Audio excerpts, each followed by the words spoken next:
पक्ष ने महिला आरक्षण बिल गिरा दिया।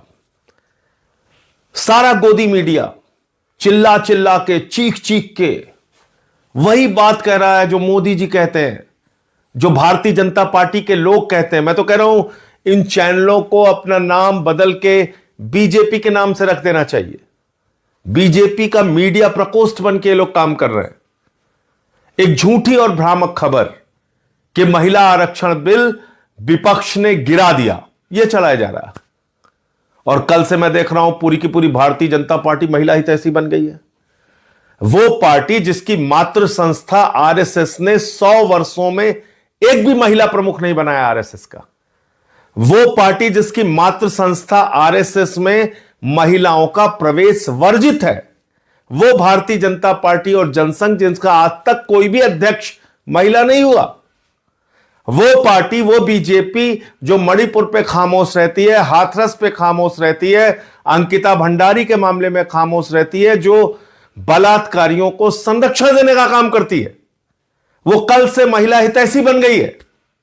और मैं देख रहा हूं कि पूरी की पूरी गोदी मीडिया उनके पक्ष में खड़ी है। पहली चीज तो मैं देश के लोगों को स्पष्ट तौर पे कहना चाहता हूं कि महिला आरक्षण बिल 2023 में जो पास हुआ था वो देश भर में लागू हो चुका है। यह उसका नोटिफिकेशन है।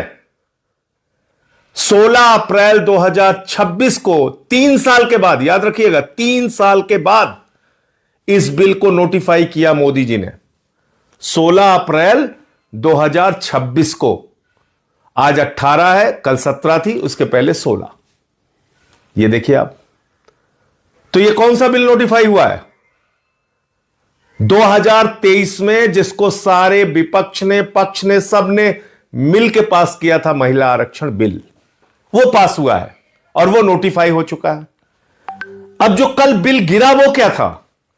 वो था देश के टुकड़े टुकड़े करने का बिल, जो भारतीय जनता पार्टी टुकड़े टुकड़े गैंग बन के देश भर में लागू करना चाह रही थी। उत्तर और दक्षिण का झगड़ा कराना चाह रही थी। बंगाल की सीटें कम, उड़ीसा की सीटें कम, तमाम राज्यों के बीच में असंतोष पैदा करना चाह रही थी। तो आपसे मैं पूछना चाहता हूं, क्या आप देश में असंतोष चाहते हैं? क्या लड़ाई झगड़ा चाहते हैं? क्या भारतीय झगड़ा पार्टी जो चाहती है कि साउथ और नॉर्थ के बीच में झगड़े शुरू हो जाए, क्या इससे आप भी सहमत हैं? कोई नहीं सहमत हो सकता। जो भी सच्चा हिंदुस्तानी होगा वो देश में शांति चाहेगा। और इसलिए सारे विपक्ष ने ये डीलिमिटेशन का बिल, ये महिला आरक्षण बिल की आड़ में जो एक घिनौना खेल खेलने की कोशिश भारतीय जनता पार्टी कर रही थी, वो संशोधन गिराने का काम किया है। वो संविधान का संशोधन गिराने का काम किया है। 23 का पास हुआ महिला आरक्षण बिल आज भी लागू है, उसमें कहीं कोई परिवर्तन नहीं हुआ है। अब वो क्या था ये भी आप सुन लीजिए। महामानव ने 2023 में जो महिला आरक्षण बिल पास किया था, उसमें उन्होंने लिखा था कि पहले जनगणना होगी, जनगणना के बाद डीलिमिटेशन होगा, डीलिमिटेशन के बाद आरक्षण होगा। यह किसने लिखा था? 2023 में महामानव आदरणीय नरेंद्र मोदी जी, उन्होंने लिखा था। हमने नहीं लिखा था, गोदी मीडिया के लोगों, हमने नहीं लिखा था। यह आपके महामानव आदरणीय नरेंद्र मोदी जी ने लिखा था 2023 के बिल में। और तब हमने कहा कि भाई 543 में 33% आरक्षण दे के मामला खत्म करो ना। क्यों इतना लेट कर रहे हो कि पहले जनगणना होगी, फिर डीलिमिटेशन होगा, फिर आरक्षण होगा, और ये 29 के बाद यानी कि 34 में लागू होता मोदी जी के हिसाब से, जो 23 के बिल में है।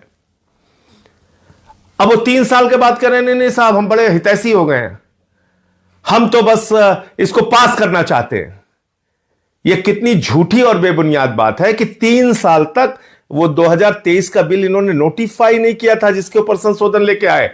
16 अप्रैल 2026 को आनन फानन में उसको नोटिफाई किया इन्होंने।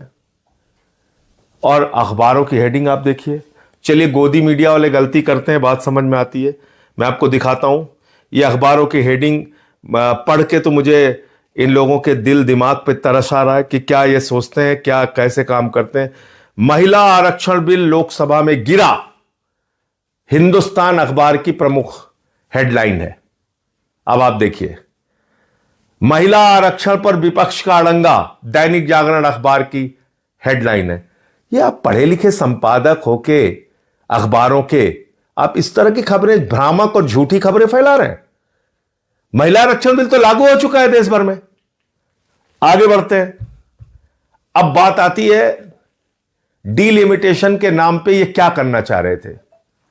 ये इस बिल को आनन फानन में क्यों लेके आए? क्योंकि इनको बंगाल और तमिलनाडु का चुनाव दिख रहा था।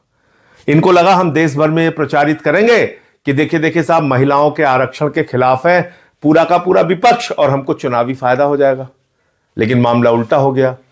मामला यह हो गया कि आप 2011 की जनगणना के मुताबिक डीलिमिटेशन करने की बात कर रहे थे, जिसमें बंगाल की सीटें कम हो रही हैं, तमिलनाडु की सीटें कम हो रही हैं। तो उन लोगों ने अपने अपने राज्यों में इसको बड़ा मुद्दा बना दिया। तो लेने के देने पड़ गए, लेने के देने पड़ गए मोदी जी को। जिसने भी उनको मूर्खतापूर्ण सलाह दी वो लेने के देने पड़ गए। अब तमिलनाडु में मुद्दा बन गया कि उनका प्रतिनिधित्व आप कम कर रहे थे, बंगाल में मुद्दा बन गया कि उनका प्रतिनिधित्व आप कम कर रहे थे। तो इसका भारी नुकसान बंगाल और तमिलनाडु के चुनाव में आपको उठाना पड़ेगा। दूसरी बात, कितना घिनौना खेल खेलती है बीजेपी। कभी आपने सोचा बीजेपी इतना घिनौना खेल खेलती है कि अभी एक स्टिंग ऑपरेशन हुआ है हुमायूं कबीर का, जो बाबरी मस्जिद बना रहा है, जिसने अपनी पार्टी बना के वहां पे चुनाव लड़ने का काम किया। उस हुमायूं कबीर ने कहा कि हमको बीजेपी ने 1000 करोड़ रुपए चुनाव लड़ने के लिए दिए हैं, 1000 करोड़ रुपए। और हुमायूं कबीर बाबरी मस्जिद बनवा रहा है वहां पे। इसका मतलब बीजेपी के पैसे से बाबरी मस्जिद बन रहा है वहां पे। इतना ही नहीं, हुमायूं कबीर को केंद्र सरकार ने जेड कैटेगरी की सुरक्षा दी है। जो व्यक्ति बाबरी मस्जिद बनवा रहा है उसको मोदी ने जेड कैटेगरी की सुरक्षा क्यों दी है? क्या इतना नहीं सोच पा रहे हैं आप लोग?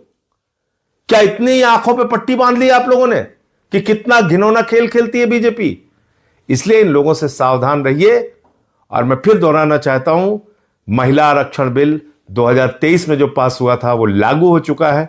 डीलिमिटेशन बिल के जरिए जो देश के टुकड़े टुकड़े करने की, आपस में लड़ाने की, उत्तर दक्षिण का झगड़ा कराने की जो कोशिश थी, वो कोशिश विपक्ष ने मिलकर नाकाम किया है। जय हिंद।